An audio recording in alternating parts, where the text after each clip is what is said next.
This is Fraud to Fearless, where we inspire dreamers to overcome imposter syndrome, embrace their authentic selves, and learn how to harness your brand to build a path to success. I'm Brooke. And I'm Hayden, and we're your hosts. Welcome to the show. Welcome back to the pod. Today we have a special guest with us, someone who's very, very important to me. This is Lindsay. She's a licensed clinical social worker at Therapy Utah. She specializes in trauma and addiction recovery. She also teaches aspiring therapists in the social work program at the University of Utah. Her experience and training allows her to empathize and navigate the healing journey with anyone. Lindsay and her husband, Kevin, have 4 children. She loves all things outdoors. Skiing, mountain biking, and hiking are a few of her passions. And her latest goal is to beat her husband in a round of golf. I have to give a personal introduction for how I know Lindsay. There are many times in life when we need a little extra help. And I jumped into the therapy scene headfirst years and years ago.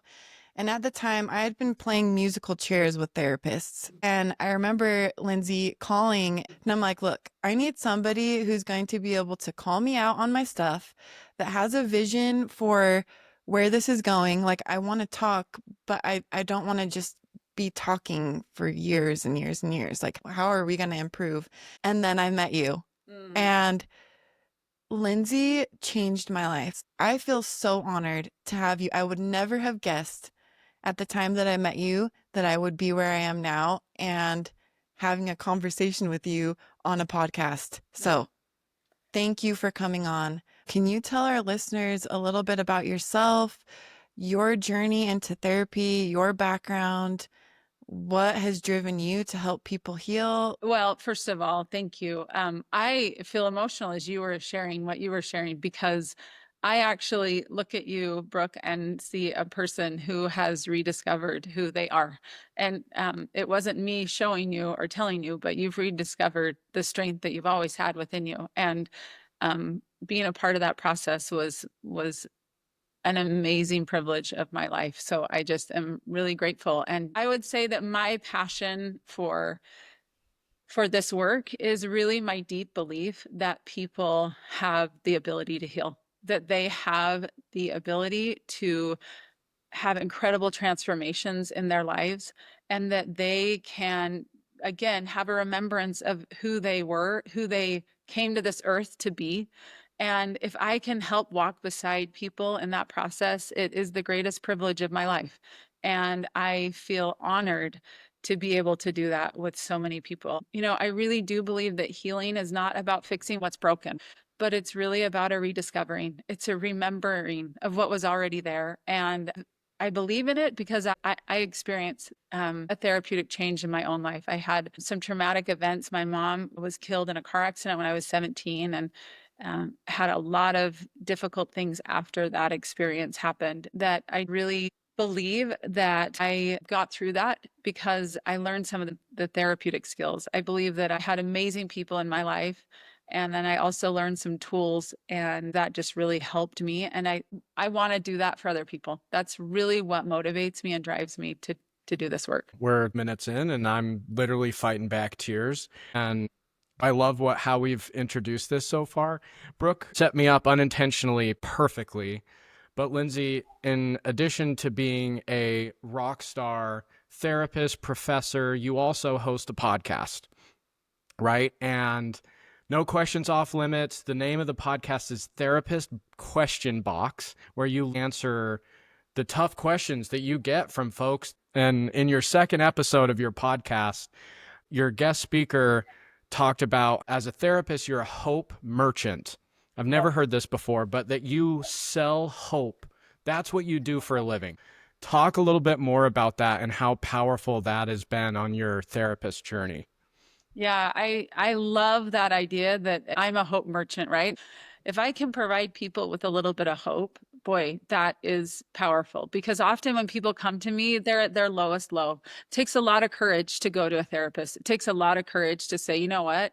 I need more help. This is not working for me. I need something. And often people are in that place and they have lost hope.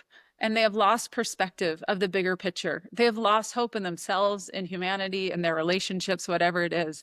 And so if I can help peel back the onion a little bit and have them step back and say, this moment right here, this moment is so painful, and validate their pain in that moment, because it is. I mean, everyone that I see is in some type of pain.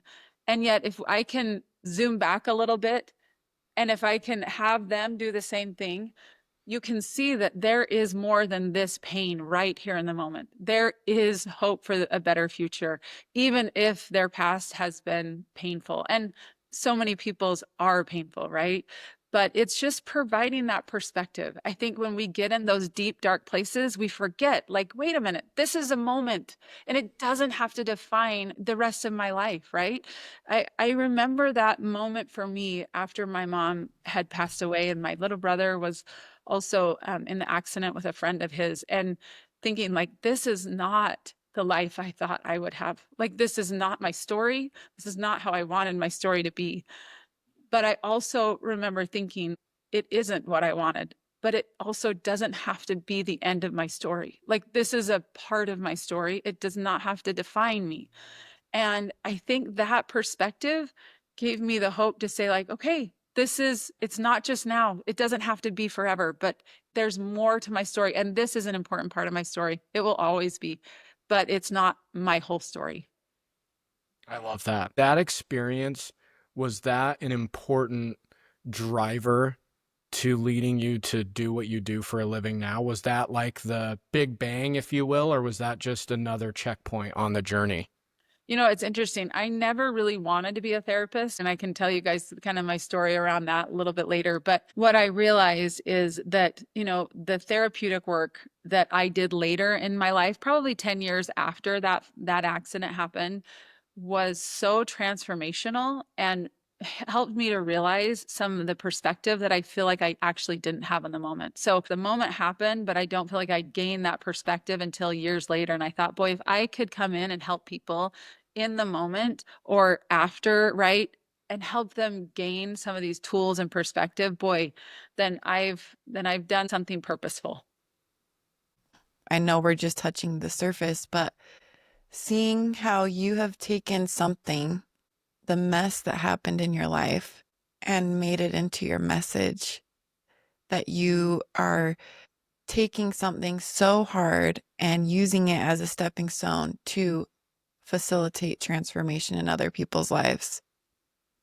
It's invaluable. So Thank you. I love that you said your mess to your message. Isn't that so true? Like, it is a mess to a message. And I think sometimes we only see the other side. We don't really see sometimes in the messy middle. And that's, as a therapist, what I get to see. I see that messy middle part, you know, and you guys' podcast is Fraud to Fearless, right?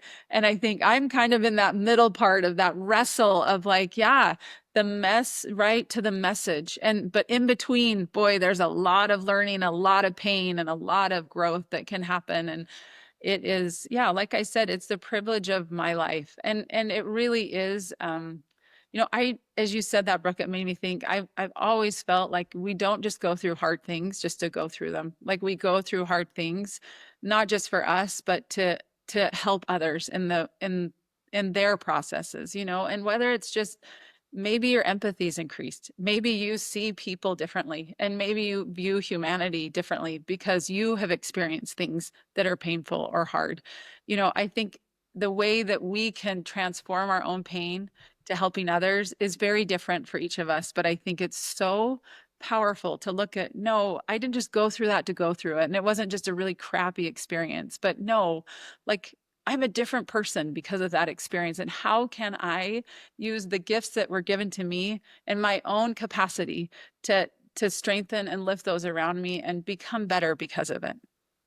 Lindsay, I've known you for about 10 minutes, but one thing right off the bat that just stands out in listening to you speak is you have a tenacity and a resilience when you talk. When I hear people that are getting real and vulnerable, but also are super passionate about what they do, I get goosebumps. And this whole time I'm rolling. This has been awesome stuff. But as I've reflected on the discussion, in my head, I feel like there's a parallel between a traumatic event happening in your life, and then also the vision. And the main reason why Brooke and I wanted to start this was imposter syndrome and feeling like you're not good enough. Now, imposter syndrome can happen on its own. It doesn't necessarily need a traumatic event. But on top of most people clip into the grid, they have no idea who they are, why they're here. You talked about in your intro wanting to be that middle part, right? Fraud to fearless. The most valuable word is to. It's not fearless, it's the journey. And you want to be right in the middle of the mess. You want to be in the two and help people transform. But it's hard. And this imposter syndrome is that right shoulder person whispering in your ear the whole time. You can't do that. You'll never get that job. You're not going to make as much money as you want. You're not going to get into that school.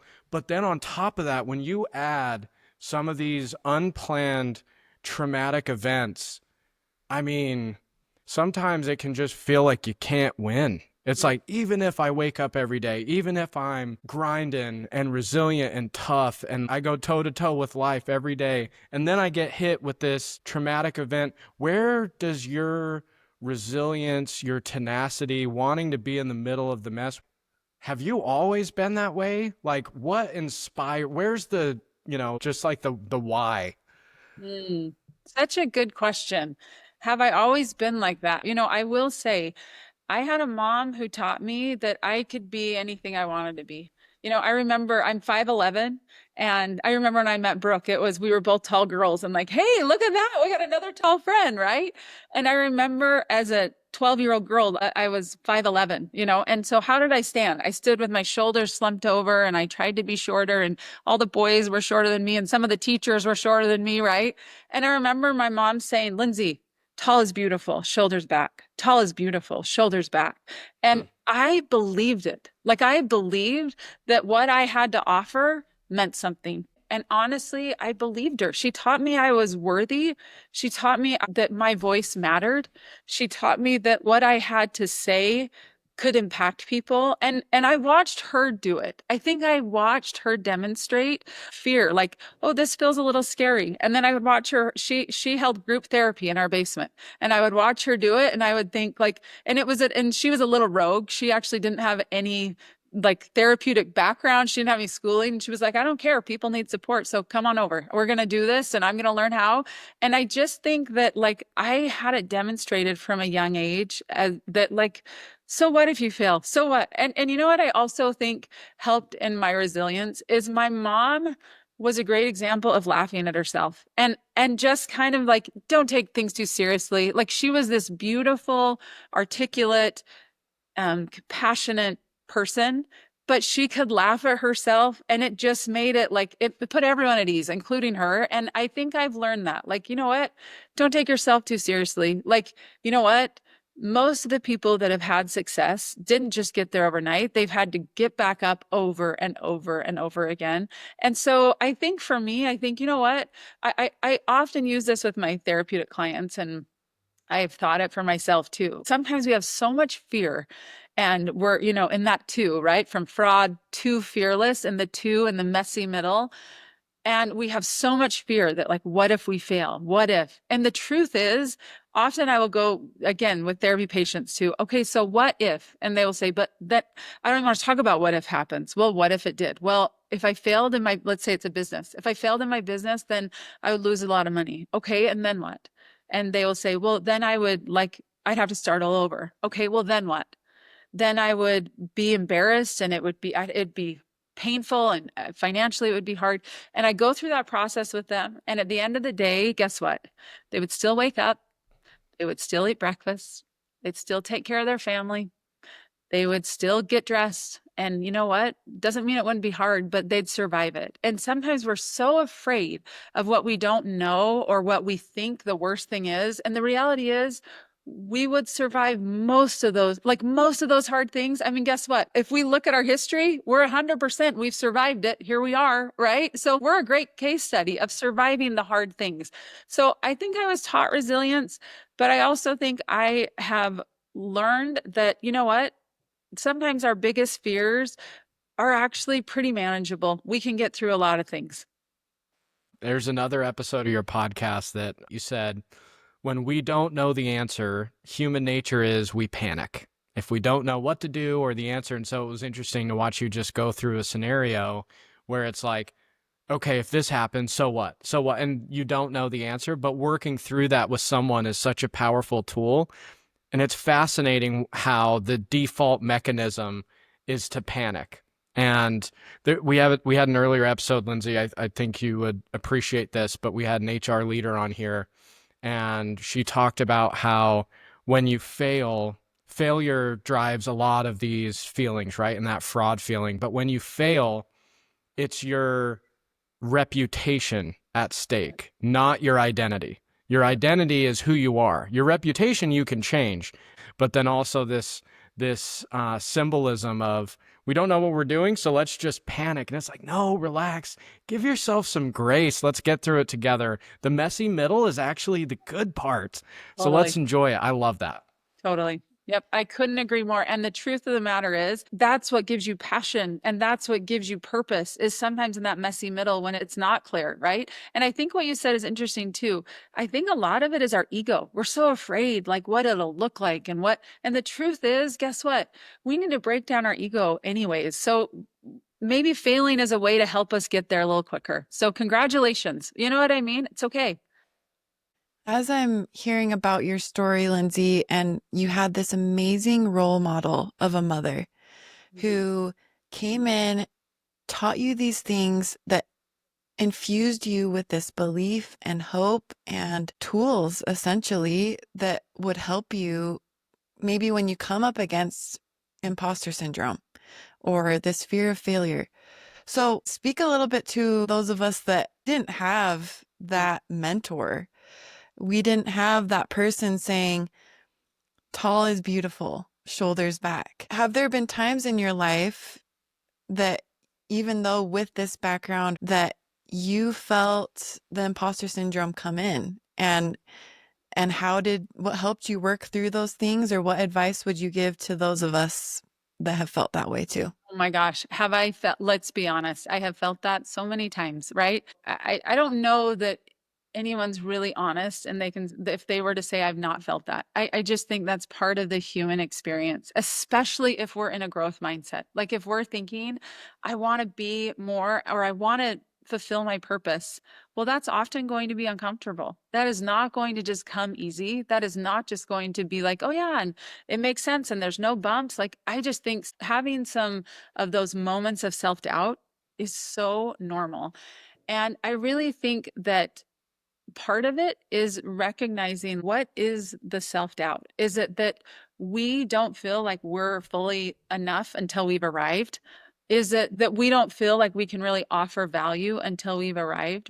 I think we have to recognize, what is it? Why do we feel like we're a fraud, right? I mean, when I went back to school later in life. When my youngest was in school all day, I decided, you know what, I'm going to see what I want to do with my life. And I decided to take a year of discovery. I called it my year of discovery. And I just actually was like, you know what, I don't actually know what I want to do, but I know that there's a purpose for me. And I know that I need to give back in some way. And so I really just started interviewing people. I call them informational interviews. And I probably found 6 or 7 mentors right out of the gates, and was like, you know what, could I just interview you? I don't want anything from you. I just want to interview you and find out your story. Why did you decide to do what you did? What was your path? Help me to understand.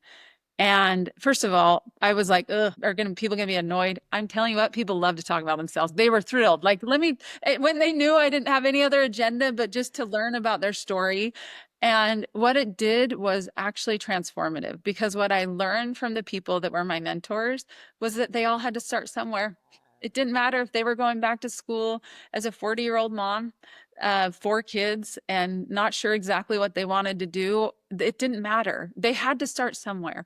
And they all were so gracious in sharing their story with me. And it was kind of an amazing reminder that it is not just about where you are, it's about the process. And when I talk to them, that's one of the things I felt like I got a really good understanding of, is like the process of getting there matters as much as being there, right? So I think when we're talking about confidence, I think we can have confidence knowing, like, have we ever really arrived? I don't know that anyone has. I truly hope to never arrive. I hope that I am always striving for more and trying. I really do. I hope I'm never satisfied. And I don't mean that I'm just like angsty, but I hope that I am growing till the day I die. I hope I'm learning and growing and wanting, like, till the day I die. I really do. And so, when you talk about confidence, I think it's one, understanding that the process matters, that the process is part of the beauty,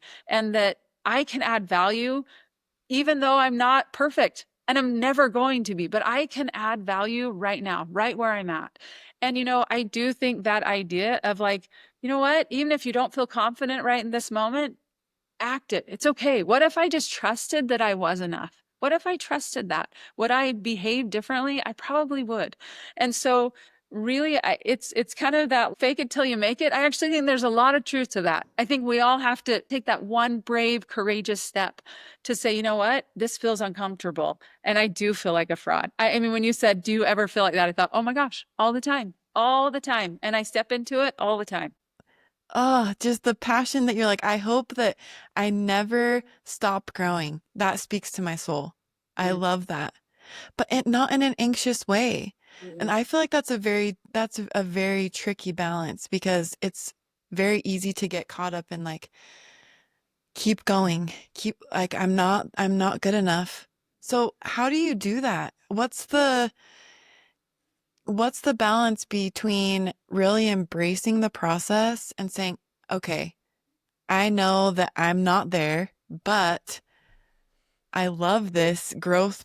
Like, what tools do you do for yourself, or do you recommend for others to embrace that piece?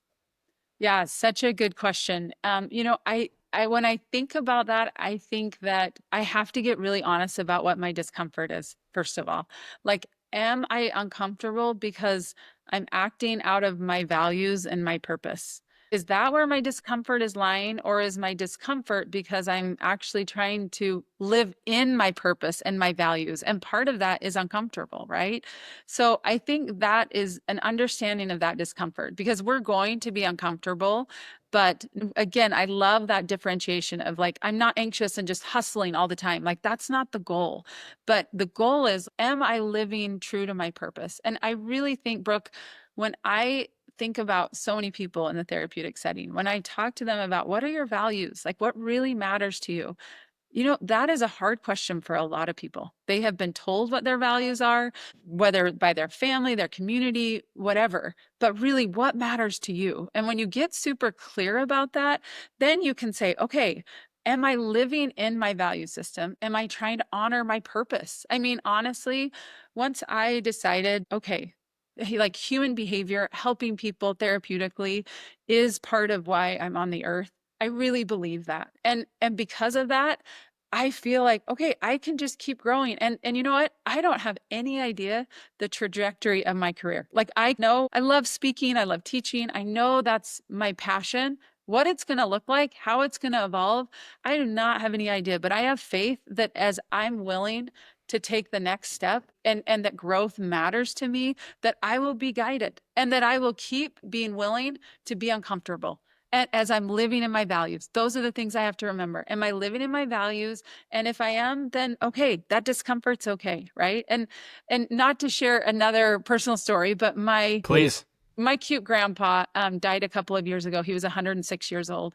And at 99, I remember coming to his house after his wife had died, and it was a lonely, hard time for him, and talking to him about what he wanted. And it was interesting because he really just wanted to die. He was so sad to lose the love of his life. And the more we talked about it, it was interesting because he was recognizing that he had lived a life and some things in his life were not the way he wanted them. And as we continued to talk about what his goals were, We sat together and he started to make some goals for his future at 99 years old. And I'm telling Wow. you guys, the transformation I saw in my grandpa from 99 to 106 was phenomenal. He became a different person. He became purposeful. He became spiritual like I had never seen him. And so it was a reminder again to me, like it is never too late. Here's what's amazing. Did he still miss his wife? Yes. Was life still hard? You better believe it. But did he find greater purpose in those years that he had left? He absolutely did. And he found it because he realized there was something in him and he had some things left on this life in this earth to figure out and that he wanted to change. And again, an amazing example of growth doesn't have to be uncomfortable. It doesn't have to be this hustle, but sometimes we will be uncomfortable and it's never too late. Lindsay, Wow. so you've shared some big stories in your life and that tenacity and that resilience and some of those examples. Brooke likes to talk about a red thread kind of woven through your story, and I think a lot of that is on display for you so far. But I think a lot of people are not built like you. So are you just built different, or where do you get your inspiration from? I think that I've obviously shared a couple of experiences from some amazing ancestors and family members that I can draw from. But I also think that when life has been hard for me and my life got turned upside down and inside out, and I didn't feel wanted, and like my mom had died, and my relationship with my stepfather got very challenging as well, I had to dig really deep. I had to dig deep, and life got really so much harder for a long time. And I think in those moments, those refining moments, was when I learned like there's something in the reservoirs of my soul that I can draw from.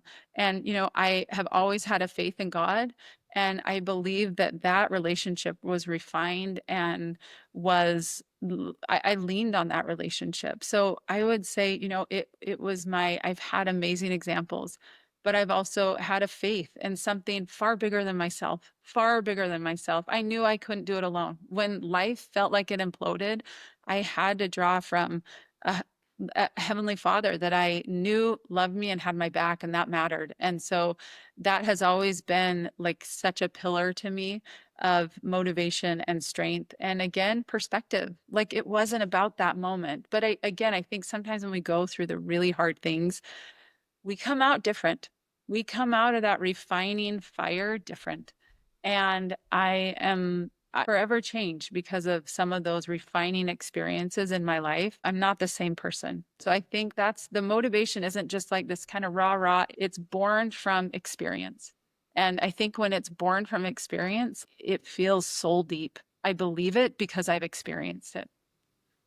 I'm drinking from the fire hose here because you've been unbelievably vulnerable, and thank you so much for sharing. But another reason, Lindsay, I was so excited to talk to you is my dad actually is a therapist. So we don't have an active relationship right now, but I grew up learning psychology strategies and seeing what good looks like, what bad looks like, and I can also see the significant toll that what you do for a living can play on a human being, even if you're as resilient as you are. So we can come back to that. But my parents got divorced like 15, 16. It wasn't a good situation, and it completely changed my life. And I was the oldest of four siblings, and we didn't have any leadership, and I had to play a role that, I was far too young to play. But that was my fire. And just that soul stuff, it's like when you meet someone that's gone through something, it's like, I don't even need to hear anything else you have to say. Like, I know you.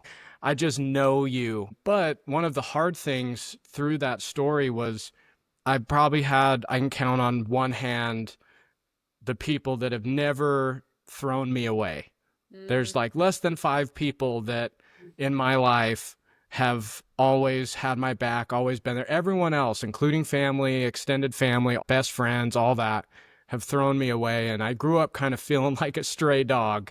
Like, I didn't have an owner. I just kind of went from water bowl to water bowl, drinking rain. And that has completely transformed how I view loving people. because if you are in my crew, I'm like a wolf pack now. It's like the number of people I would take a bullet for is many hands, not just one, not less than one. And I just love, this is the good stuff, isn't it? It's just like, this is the stuff that, especially as a dude, in general, guys don't like to talk about this kind of stuff and they don't like to open up. And that's, I think, a fair narrative. But this is the good stuff.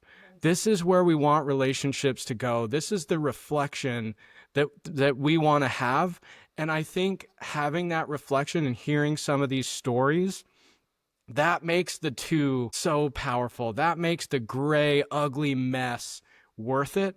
That's the powerful journey. And if we can do that and set an example, let's roll. So anyway, I love it. Thank you for being so vulnerable. Well, and thank you for sharing what you just did. And I just appreciate that example when you said, I was thrown away by so many people. And now you're like, I am loyal. I am loyal. Like I will take a bullet for so many people. And I think it's that what you just explained, to think you've been thrown away by so many people, even hearing that like is hard to hear, right? Hard to say, hard to hear, but that it has profoundly changed the way you interact in the world, the way that you show love and the way you show up for your people. And I just think, gosh, that's the beauty, like beauty from ashes. That's it. Like that is the beauty that can come from the tragedy. And again, if we stay in that tragedy, like, and just say, I'm a victim, look how many people have thrown me away. You could have stayed there, but to say like, actually, so this is now who I am. I am the most loyal friend you'll ever see. Like that to me, Hayden, that's why I do the work I do. I'm not kidding you. That is why I do the work I do, because that's the possibility of pain can turn into possibility. It just can. And it can turn into amazing changes and actually open up you to being the best version of yourself because of some of that pain. So thank you for sharing. So the connection piece that I've been thinking of, because everybody that's listening, we all have a story. We all have things that we've been through, maybe things that nobody else knows, painful situations, the refiner's fire. And from that, one of the things that you have taught me, Lindsay, in our early days of me starting into my therapy journey with you was this tool of creating a container. And basically, it's holding a space for all of these things that have happened to us in our life and all these stories, the ones that we've brought up, right? Here are the pain moments. And each of these, for me personally, each of these stories usually had some kind of belief tied to it that I wasn't wanted, or I wasn't good enough, or I wasn't lovable, or I wasn't a leader, or I wasn't bold. And so I'd have all of these beliefs. And then when I'd want to go and do something, or I felt this purpose piece that you're talking about, that I feel called for something more, I was tied to all of these beliefs because I had an evidence box of, oh, you think that you're going to have a voice and change the world? Well, remember this, or you think that you want to do this. And so talk about how hard it is to move from fraud, because we've had all of these experiences that tell us, remember, and it's true, those things really happened. We really experienced those things. So for those of us that are listening and saying, okay, I have these aspirations, or I feel like I'm in this place with my job or in my life that I know I need to make a change. The uncomfortableness that I'm feeling is not because I'm living in my value system. It's because I know I'm out of my value system, but I'm believing all of these false things. How can we take those things and start to use it, as you have mentioned and as Hayden's mentioned, as a tool to help us rather than hold us back? Yes, I love that question because I think it resonates for so many people. Those limiting beliefs are often what hold us back because we've, like you said, have had evidences that we are not enough. We've been told it. Society's told us it, right? So part of why I believe that therapy is such a useful tool is because you can process some of those core beliefs that you have held from the time you were a little girl, that maybe you weren't enough or you couldn't change the world or whatever those things are, that you can really look at those and say, wait a minute, where was that founded? That was founded in a conversation I had with whoever. And it was when they were upset about something else. Like, why did I internalize that to be my story and now my voice? And when you can process those experiences in a safe environment and honestly validate the pain around some of those core beliefs that we have had, boy, we can reshape some of those core beliefs. When I say core belief, I want to be clear about that too. It's also extremely limiting. Like, we can have those limiting beliefs. And I think what's really important is that we honor the and. It's not, oh, I had this experience and I'm not going to think this again. Like, I'm never going to be that. But can we hold space for it? Like, this is what happened to me. This is the experience that I had.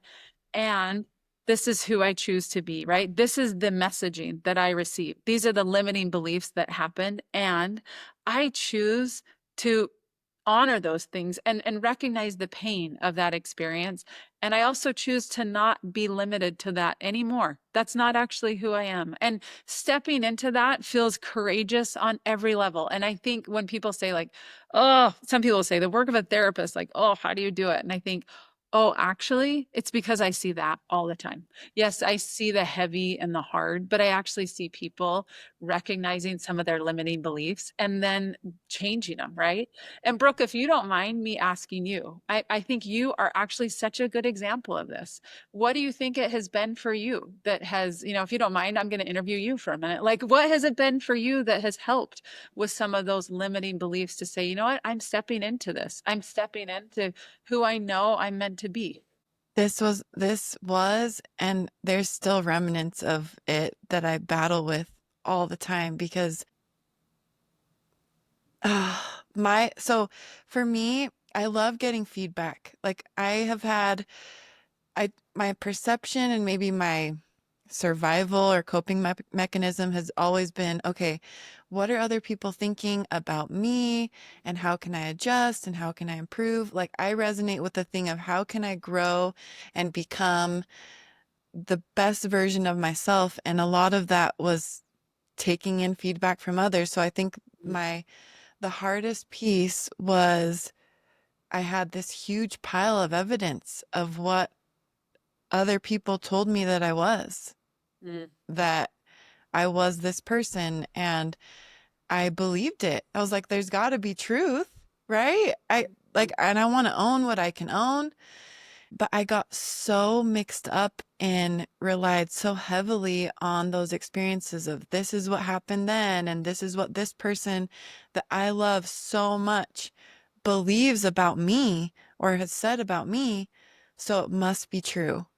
And I could not let go of it. I could not let go of it.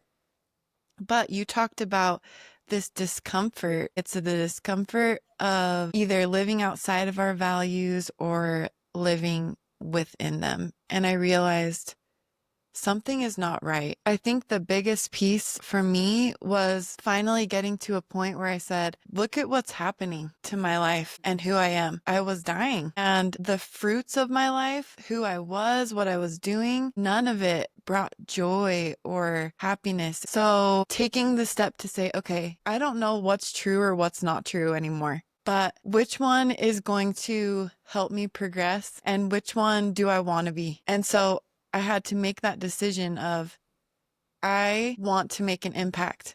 I want to be happy.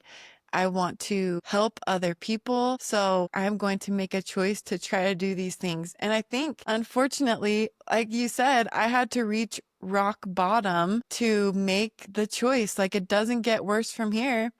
If I fail, what else do I have to lose? Like I've already lost everything. I lost myself. So it was a choice. And then the power of therapy is that you have somebody else that says, you can, and they give you permission to step out of these false beliefs. And that gave me just enough courage to take the next step. That's beautiful. And again, Brooke, when I hear that, I think that's why I do the work I do, because I did believe in you and I do believe in you. And the sincerity of that belief hopefully gave you maybe some courage to make and take some of those steps and to say, like, those limiting beliefs are no longer serving me and they're not who I am and they're not who I want to be going forward. Like, I think that is also the beauty. You have taken your life and said, you know what? I have one life. I get one of them and I want to do something great with it. So I'm going to do it. And it's going to require some hard choices and some decisions that are painful. But you know what? This is what it's going to take to help me to get there. And I just honor every part of that because it's so courageous. It's amazing. Thank you, Lindsay. Thanks for sharing, Brooke. That was awesome.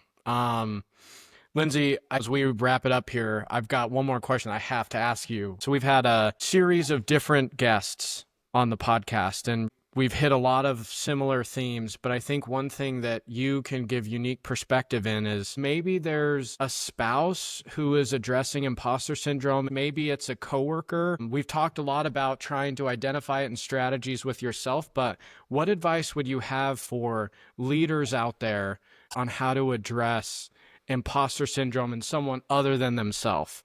So good. So I work at the University of Utah. When I'm teaching students, they're becoming therapists. They're in the social work program. They're in the master's program. And, I feel like I see that from them all the time. Like, how do you sit with somebody with addiction or a child that has been through abuse? How do you have authority to do that? And you know what the good news is actually you don't have to be the expert in their life. They're the expert in their life. Your job is to hold space, to be a listening ear, to be somebody that can provide hope. And so as you're talking about that, like, I think that applies across the board. Even if you're not in the therapeutic setting, like, knowing, one, you are going to feel these feelings throughout your life. It's normal. It's okay. Like, guess what it is? It's evidence that you're growing. It's evidence you're trying. Congratulations. You're doing exactly what you should be doing. So awesome. The second thing is recognize that we're in this together and that, you know what, you don't have to be the expert on everything. So for me, I don't have to be the expert on everybody's life that I meet with. They're the expert. I'm here to give them tools, right? If it's a business professional, they don't have to be the expert on every single thing. Like, there are resources and there's tools to use. They don't have to know it all today, but they can provide value exactly where they're at. And you know what I believe is so important, Hayden, is that you show up authentically as you, because that's the one special sauce that you have to offer that no one else can. And if you try to do it the way that Brooke's doing it or whatever, it's not going to come across and it's not going to be authentic. But what you have to offer that nobody else does as you're in this process is you. And I think reminding yourself, you innately have something to offer. You have gifts that are yours that I believe are divine. And once we understand what those gifts are, then boy, you know what? I'm okay. I'm going to make missteps 100%, plan on it. But guess what? Ultimately, I know my purpose and I know what my goal is. And so I'm okay with that. I'm okay then in the messy process. I'm okay with missteps. I'm okay with having some setbacks. And the last piece of this, I would say, is I think sometimes we get really goal oriented. Like, this is our goal and this is the end all be all. And until I get there, it is going to be just a slog. And for me, I am so interested in the process. What are you becoming? How are you changing yourself? How are things evolving? What are you learning?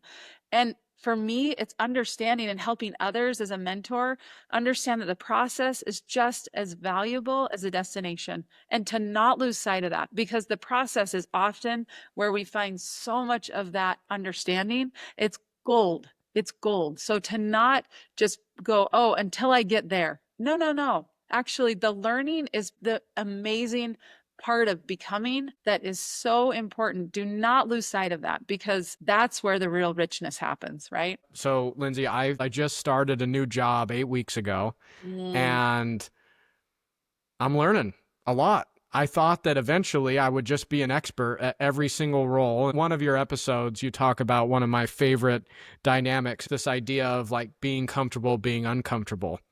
And that's hard. I thought, like, literally I went into a leadership development program where I changed jobs every year, year and a half. I went to grad school for this. This was totally what it was for. But eventually I expected to just go to work and I'm not really getting pushed. I'm comfortable. I've seen it all before. I'm making all the money. I have the title.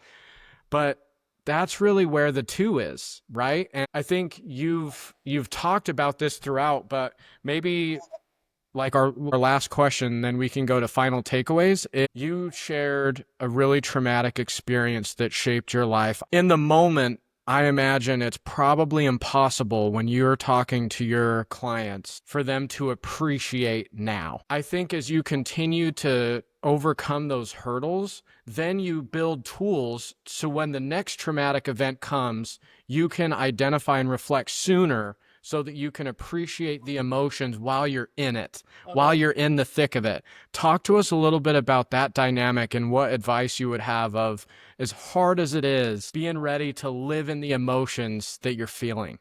Yes. Such a good question. And I think this is as important as anything we've talked about today, because when we go through hard things, we often just want to feel better. Like, well, just make me feel better. Like, I just don't want to feel this anymore. I don't want to feel the pain that is associated with this experience. What really comes to me over and over again is that we actually have to feel to heal. We have to feel the pain. We have to go through it. We have to go through it to get to the other side. We don't get to hop around it. We don't get to numb it out. I mean, we can try, but then there'll be other outcomes. The truth is, when we think about pain and healing, it is not comfortable, right? When you have a broken bone, what happens? Do you just like hobble around on it and then just hope that it somehow gets better? No, you go to the doctor and they set the bone. And in setting the bone, it's really painful. It's not a fun process. But when they set that bone, what do? It's being set so it can heal appropriately. The setting of the bone is exactly what we have got to do, which is uncomfortable. We have to sit in the pain. We have to address what has happened. We have to acknowledge it, right? We don't just go around hobbling around, but we have to actually set it to heal appropriately. So we do the same thing emotionally. We have to understand that it takes feeling the pain, acknowledging the pain, the loss to actually heal from the pain. We don't get to skip that step. Right. And it's so important because I think sometimes we go straight from like, how do I feel better? How do I get resilient? Well, we got to sit in the mess a little bit. We got to sit in it because we got to set that bone to make it straight. And so we can heal appropriately. I love that metaphor. As someone who's broken my arm twice and have metal in my arm, that totally resonates. Okay. In closing here, I think this has been amazing. So many different vulnerable moments and application and lessons learned and advice, but let's just end here. All of us can share like maybe one takeaway or the biggest, like what bolded note do you have from what we talked about today? So my reflections, by the time this episode drops, it will be the due date for me and my wife's first kiddo, a little girl. And I've teared up multiple times thinking about the idea of tall is beautiful, honey, shoulders back. And I think that just some of the hard, vulnerable, traumatic experiences, but then also the lies and the stories that we tell ourselves that's mean. Like the world's a really tough place, which is why I lean so much on resilience and motivation and just that gritty mess, the process. But this idea, there's something beautiful about going toe to toe with life and saying, this is who I am. Let's go. And that's going to be my mission as a girl dad, is to teach her every day that, you know what, honey, like tall is beautiful and your shoulders better be back because I'm not going to let you slouch them. So that was my biggest takeaway. I love that. Oh, tall is beautiful. You're not going to let her slouch. I love it. And you will shape so much of her inner voice as a child. So I love that you're dedicated to that. Kudos to you and congratulations. It's amazing. Thank you. One last, just a couple things. The first is just our emotions are information and just to pay attention to them. Sometimes I have so many people that come in and say, hey, I don't want to feel XYZ. I don't want to feel the sadness or anxiety. But they're really just information. And if we can just get curious, like, well, what is that actually trying to tell me? And it's actually trying to help us. They're trying to help us get back in balance. So instead of looking at them and saying, oh, I don't want to feel this, actually just what if we sat in curiosity about it and said, something's off. Something's going on. What's going on here, right? So getting clear about that. The other thing I would say is just keeping perspective that this moment is not forever. My husband was a fishing guide in Alaska, and he said, do you want to go fishing in Alaska? And I did not realize that when you go fishing in Alaska on a fishing trip, that is all you do. You Yep. don't go on a hike. You don't go into town.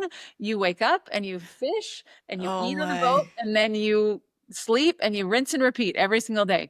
And so by about day 3, I said to him, like, hey, uh, are we doing anything else? And he was like, what do you mean? This is a fishing trip. And I thought, okay, fine. If we're going to fish, teach me how to fish, right? And he was telling me how to bait my hook and do all the things. And he said, most important is focus at the end of your pole. Just focus at the end of your pole, because the slightest little dip in that pole might be a bite. And if you miss it, the fish is gone. So I said, okay, I'm going to focus at the end of my pole. And the next day, I can hear this commotion, but I am dead set, because again, if I'm going to fish, I'm going to catch some fish, right? I'm motivated. I'm going to do it. And I hear this commotion, and I'm just focusing on the end of my pole and not paying attention to the commotion around me. And I hear the splash in the water. And then my husband just says, oh my gosh, that was incredible. Did you see that? I've never seen that before in all my years of fishing in Alaska. And I said, what? And he said, a bald eagle came down from the tree, grabbed a fish, had it in its talons, and came back up to the tree. And he said, you didn't see it? And I said, what do you mean? You told me to focus at the end of my pole, right? And I had totally lost sight of the bigger picture, that I was in a beautiful place that my husband and I had talked about going for years. But I was so hyper focused on getting that fish and catching that fish that I had totally lost sight of the bigger picture. And so keep perspective, recognize that there is a bigger picture out there than just this moment, this here and now, this big thing you're going for, or this hard thing that you're in. Recognize this is a moment, and it's going to pass, and it's going to get better. And the messy middle always requires perspective. So continue to put one foot in front of the other. And guess what? Get comfortable being uncomfortable, because that's part of the deal. If we're committed to growth, we're going to be uncomfortable, and that's okay. If I'm living in my values, if I'm living my purpose and I'm uncomfortable and I've got my ego in check, that's okay. Keep going. That's awesome. Okay. I have a page full of notes as always. I feel like every time I have to show all of my stuff because there's been so many gems. The thought that keeps coming to my mind is just how so many times when we're feeling like we're a fraud, we're scared, we have this fear to step into something else, to make a change, whether it's a big life shift or it's something within our career, or we just know something's not right and we've got to do something different. That so many times we want to get rid of the feeling. I'm feeling this, I don't want it. And so recognizing that that feeling isn't the problem, that it's actually a gift. And if I can see it as a gift that's telling me, okay, here's the pain point. It's a gift because now I get to uncover what's actually tied to that. And it's going to help me move forward to actually get the thing that I want. That's why I'm feeling it. So it's not just about, okay, I'm feeling the fear, I'm feeling like an imposter, I'm not good enough. We're all feeling, oh, this uncomfortableness of we're just trying to figure it out too. Mm-hmm. That feeling is a gift and it helps us grow and it's a part of the process. And that's what makes it beautiful. If it was easy, then everyone would do it and we wouldn't grow in the ways that we need to. So this has been a gift for me. I'm committed to allowing myself to feel so that I can heal and can step into being fearless, or at least taking the first next shaky step.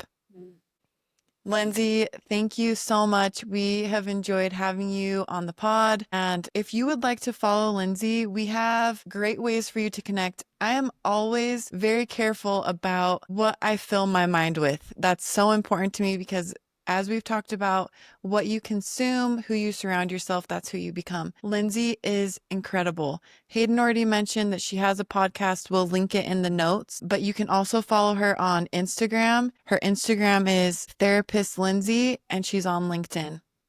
All right, team. For now, that's the pod.